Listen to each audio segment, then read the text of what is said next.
नमस्कार मित्रों, एच की कथाएं चैनल में आपका स्वागत है। आज मैं तुम्हें एक ऐसी कथा सुनाने जा रहा हूँ जो उस समय की है जब कुछ भी नहीं था। न पृथ्वी थी, न आकाश, न दिन न रात, न काल था, न दिशा, न कोई देव, न कोई जीव, केवल एक अनंत मौन था जिसे ब्रह्म कहा गया।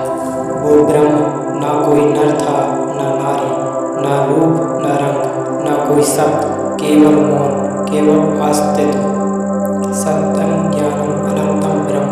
वो ब्रह्म न देखता था, न सोचता था, वो बस था, साक्षात अनुभव का केंद्र जिसे कोई जान न सका क्योंकि जानने वाला कोई न था।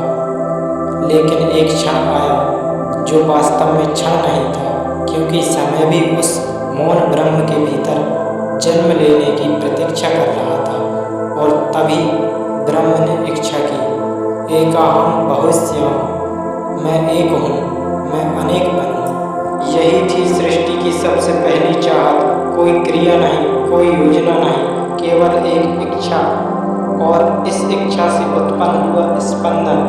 प्रिय श्रोताओं, कल्पना करो, उस एकांत मौन में पहली बार कुछ हिला और उस हलचल से जन्म हुआ सृजन के सबसे पहले विचार था।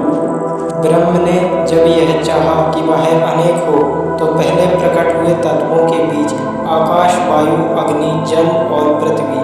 परंतु ये अभी तक जड़ थे, इनमें कोई गति नहीं थी, ना भाव, ना विचार। ब्रह्म जैसे स्वयं को खोज रहा था इन तत्वों के माध्यम से।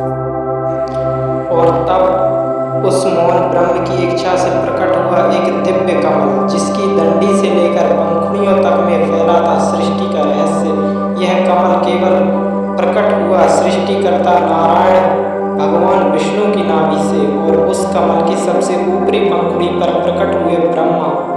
न उन्होंने किसी को देखा था, न किसी से उन्होंने बताया था, न कि वे कौन हैं, वो कहाँ से आए हैं और क्यों उत्पन्न हुए हैं। जैसे ही ब्रह्मा ने आंखें खोली, उनके चारों ओर केवल असीम आकाश था। ना कोई दिशा, ना मार्ग, ना उद्देश्य। उनके मन में एक ही प्रश्न गूंजा, मैं कौन हूँ? और फिर दूसरा प्रश्न, मुझे किसने बनाया? इन प्रश्नों से पीड़ित ब्रह्मा ने हजारों वर्षों तक ध्यान किया उसी कमल पर बैठकर। तब उन्हें भीतर से एक आवाज़ सुनाई दी, तब तब तब तब करो, तब करो। और यहीं से आरंभ होती है सृष्टि की चेतना की पहली चिंगारी। तो श्रोताओं, ब्रह्मा जी अब कमल पर स्थित हैं, ध्यान के गहरे सागर में उतर चुके हैं, और उस तपस्या के ताप से उनके भीतर पहली बार स्मृति जागी। ब्रह्मा जान गए कि उन्हें किस उद्देश्य से रचा गया है। सृज सृज रचो रचो, यह आदेश उन्हें ब्रह्म से मिला था। सृष्टि रचना का पहला चरण था महतत्व, यानी महान तत्व, जो बुद्धि आदि का रूप था।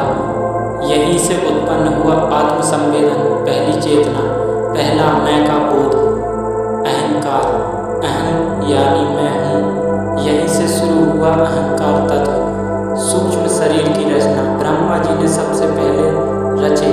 मन, बुद्धि, चित्त और अहंकार। विचारों का जन्म स्थल मन है, बुद्धि विवेक का बीज, चित्त स्मृति का कोष, और अहंकार मैं होने की पहचान। इन सूक्ष्म तत्वों ने मिलकर बनाया जीव के अदृश्य शरीर को, जिसे सूक्ष्म शरीर कहा गया। फिर हुआ पंच तत्वों का विस्तार। ब्रह्मा जी ने तब पंच महाभूतों को साकार रूप में प्रकट किया। बादल, वायु, अग्नि, जल, पृथ्वी, आकाश ध्वनि का आधार, वायु स्पर्श का माध्यम, अग्नि रूप का जन्मदाता, जल रस का संवाहक और पृथ्वी गंध का स्रोत। परंतु ध्यान दो, यह सब रचने के बाद भी कोई जीव नहीं था, ना कोई पुरुष, ना कोई स्त्री। सब कुछ था, पर जैसे कोई था ही नहीं जो इन्हें अनुभव करे। दिशाओं की रचना ब्रह्मा जी ने तब दिशा प्रकट की, पूरब, पश्चिम, उत्तर, दक्षिण, ऊर्ध्व यानी ऊपर, अधो अर्थात नीचे, और अंतरिक्ष मध्य दिशा। अब ब्रह्मांड के पास दिशा थी, तत्व थे, सूक्ष्म तत्व थे, लेकिन सृजन आगे नहीं बढ़ रहा था। ब्रह्मा जी द्वारा मानस पुत्रों की रचना। ब्रह्मा जी ने तब मानस पुत्रों की रचना की अपने मन से। सनक, सनंदन, तेजस्वी विरक्त महाज्ञानी ब्रह्म थे। ब्रह्मा जी ने उनसे कहा, जाओ पुत्रों, संसार में जाओ और सृष्टि को आगे बढ़ाओ। परंतु वे बोले, पिताश्री, हम तो केवल ब्रह्म की साधना करना चाहते हैं, हमें कोई मोह नहीं चाहिए, कोई संसार नहीं चाहिए। ब्रह्मा जी निराश हो गए। सृष्टि अब भी अपूर्ण थी। श्रोताओं, कल्पना कीजिए, एक रचयिता जिसने सूक्ष्म से स्थूल तक सब रच दिया, परंतु उसके रचे हुए प्रेम नहीं, भाव नहीं है, संतान नहीं है, आगे कुछ नहीं है। ब्रह्मा बेचैन हो उठे। उन्होंने कहा, मैंने सब कुछ रचा, फिर भी जीवन नहीं फूटा, क्यों? यहीं से उत्पन्न हुआ एक भीतर का स्पंदन जो उन्हें ले चला एक ऐसे मार्ग पर जहां उन्हें स्वयं दो भागों में बंटना। अब वह क्षण आता है जब ब्रह्मा जी को अपनी ही रचना अधूरी लगने लगती है। वो सारे तत्वों को जोड़ते हैं, मन, बुद्धि, इंद्रियां, दिशाएं और लोक, परंतु सब शांत, निष्क्रिय, सब समान, क्योंकि अब तक रचना यंत्रवत थी। उसमें प्रेम नहीं था, आकर्षण नहीं था, सृजन की इच्छा नहीं थी। तब ब्रह्मा जी के मन में एक प्रश्न आता है, क्या इस ब्रह्मांड को चलाने के लिए केवल पुरुष बुद्धि पर्याप्त है? क्या मेरी सृष्टि में कोई भाव तत्व नहीं? जो उत्पन्न हो उसे कोई गोदी में सहेजने वाला नहीं? क्या प्रकृति के बिना पुरुष संपूर्ण है? प्रिय श्रोताओं, यही वो क्षण था जब ब्रह्मा को अनुभव हुआ कि सृजन तभी पूर्ण होगा जब रचना में होगा द्वैत, यानी नर और नारी। क्योंकि जहाँ केवल एक है वहाँ गति नहीं, और जहाँ गति नहीं वहाँ जीवन नहीं। ब्रह्मा जी ने तब ध्यान में बैठकर अपनी ही शक्ति को दो भागों में बांट दिया। एक भाग बन गया नर, दूसरा भाग बन गया नारी। इसका पुराणों में वर्णन आता है। ब्रह्मा जी ने अपने शरीर के दो भाग किए, एक पुरुष भाग, दूसरा स्त्री, और तब लोगों की गति शुरू हुई। ब्रह्मा जी के शरीर से जो स्त्री प्रकट हुई वह इतनी दिव्य, इतनी अलौकिक थी कि स्वयं ब्रह्मा जी मुग्ध रह गए। यह थी शत्रुपा, या कुछ शास्त्रों में सावित्री। वह थी चेतना का भाव तत्व, प्रेम की तरंग, ममता, कोमलता और आकर्षण का स्रोत। शत्रुपा कोई अन्य न थी बल्कि ब्रह्मा जी की ही आंतरिक शक्ति, जो रूप धारण करके बाहर प्रकट हुई थी। जैसे अग्नि से अग्नि की ज्वाला निकले पर वह अलग नहीं होती, वैसे ही ब्रह्मा से निकली है स्त्री उनकी ही चेतना थी।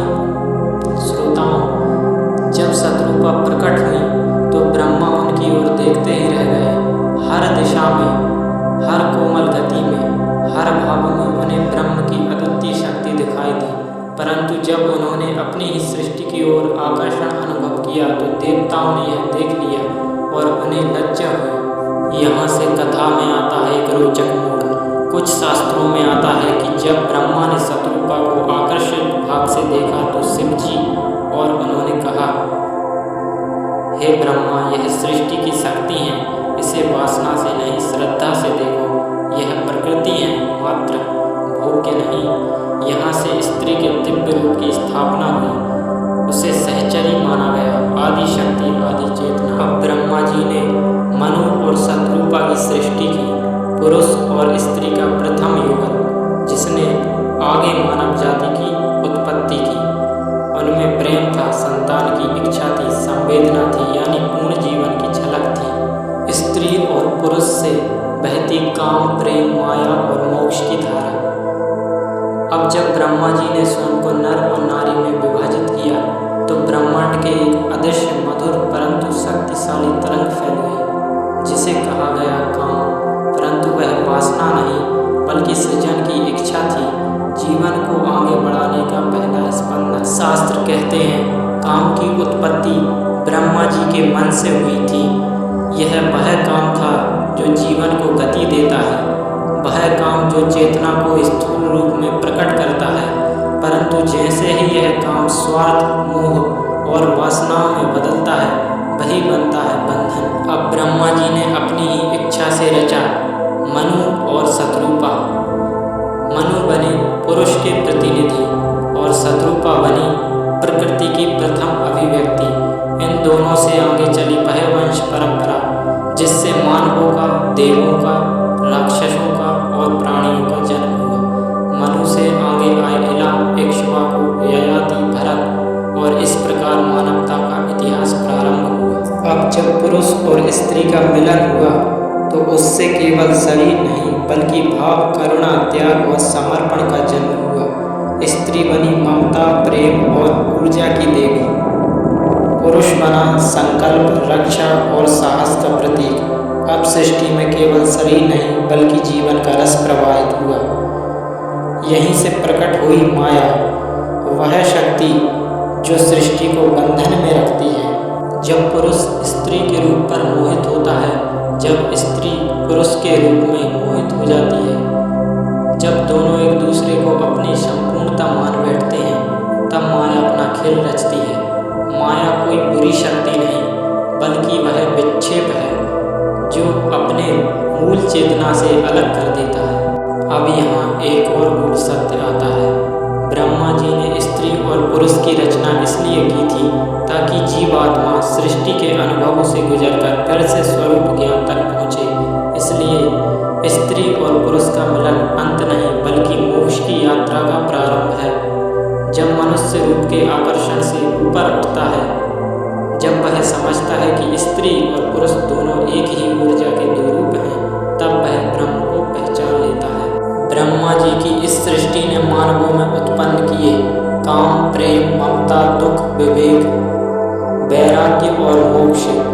काम सृजन की इच्छा, प्रेम भाव की तरंग, ममता त्याग की शक्ति, दुख वियोग का अनुभव, विवेक वेद की समझ, वैराग्य सत्य की तलाश और मोक्ष पूर्णता का बोध। यह सातों भाव स्त्री और पुरुष के मिलन से जन्मे।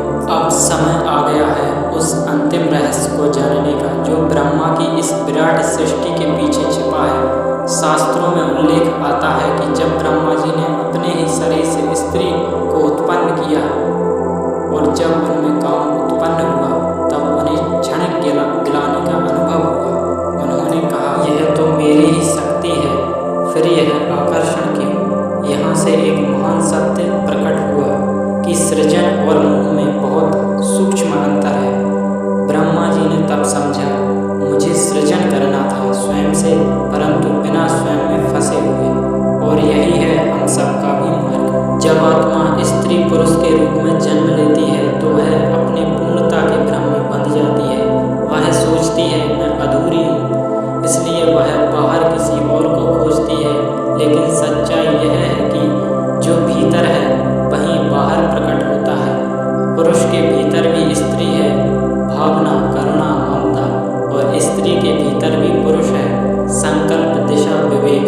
और जब यह भीतर का संतुलन जागृत होता है, तभी हम सच्चे अर्थों में पूर्ण बनते हैं। अब आप सोचिए, क्यों शिव अर्धनारीश्वर कहलाते हैं? क्योंकि उन्होंने बताया है कि स्त्री और पुरुष दो नहीं, वे एक ही चेतना के दो रूप हैं। शक्ति शिव में है, शिव शक्ति में है।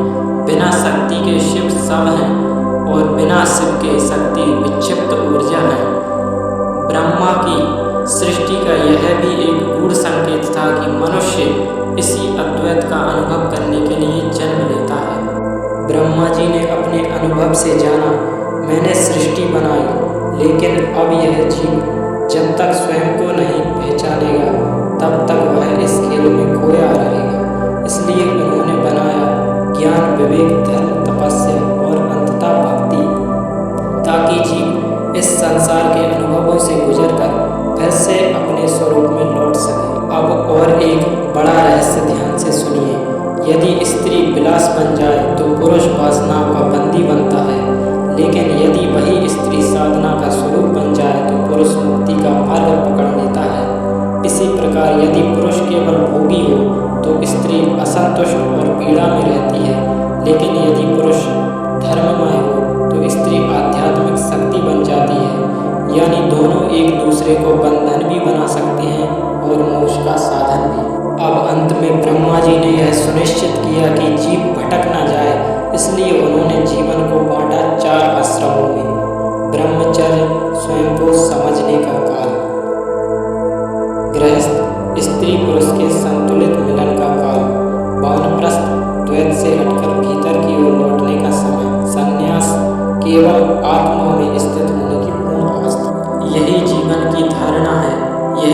सृष्टि की व्याख्या और यही आत्मा की यात्रा है।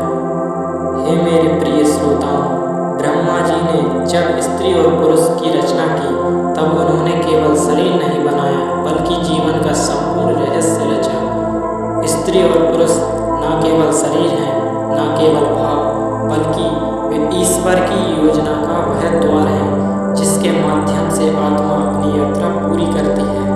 जब तक हम केवल रूप पर रुके हैं तब तक हम बंधे हैं, लेकिन जब हम रूप के पार जाकर भाव, सत्य और ब्रह्म को जानने लगते हैं तब हम मुक्त होते हैं।